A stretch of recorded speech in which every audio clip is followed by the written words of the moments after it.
concept of economics as a focus of study began with the contributions of the Greeks, and Xenophon's instructional treatise on efficient management and leadership, which is titled Economicus. He described the Greek economy as a free market wherein products were neither uniform nor traded on an organized exchange or analyzed for their own sake. He emphasized human contract through the practical nature of leadership and policy.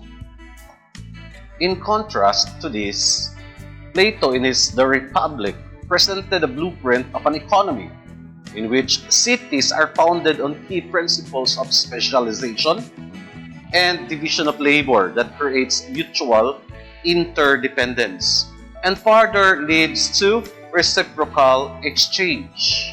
Aristotle, in spite of being Plato's student, did not agree with his teacher's concept of an ideal state.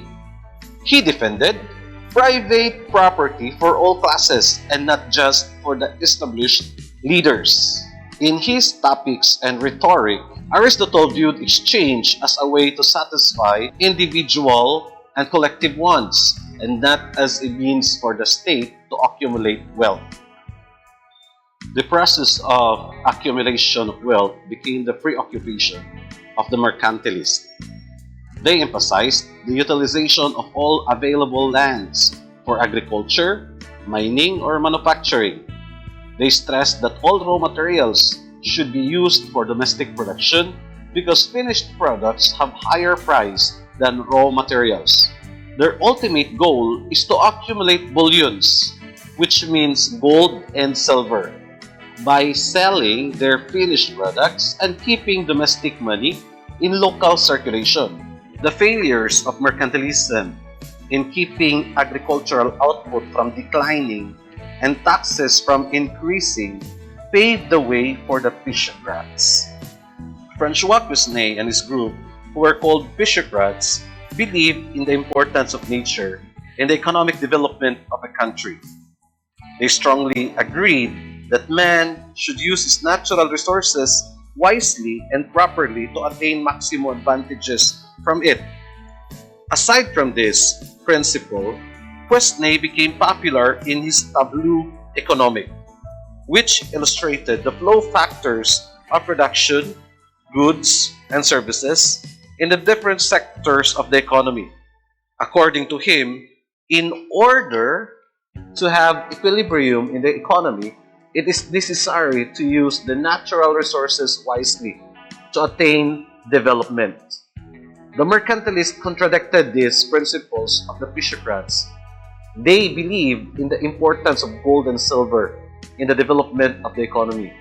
According to this group, the accumulation of gold and silver determines the wealth of a country. These differences in principles between the Physiocrats and the mercantilists paved the way for the recognition of another group called classicists. They were the economists from the classical school led by Adam Smith, who is known as the father of modern economics. Adam Smith explained the laissez-faire doctrine or the let-alone policy. The laissez-faire doctrine stressed that government should not interfere with the activities of men towards the free market. They should instead concentrate on maintaining peace and order in the country. Smith wrote this doctrine in his book, An Inquiry into the Nature and the Causes of the Wealth of Nations. He also pointed out that the importance of specialization in achieving the industrialization of the economy. On the other hand, Thomas Robert Malthus discussed the effects of the rapid increase of population. His theory is known as the Malthusian theory, which was written in his book, Essay on the Principle of Population. It was pointed out that if population increases rapidly than the supply of food, it can cause famine and will affect the economic activities of men.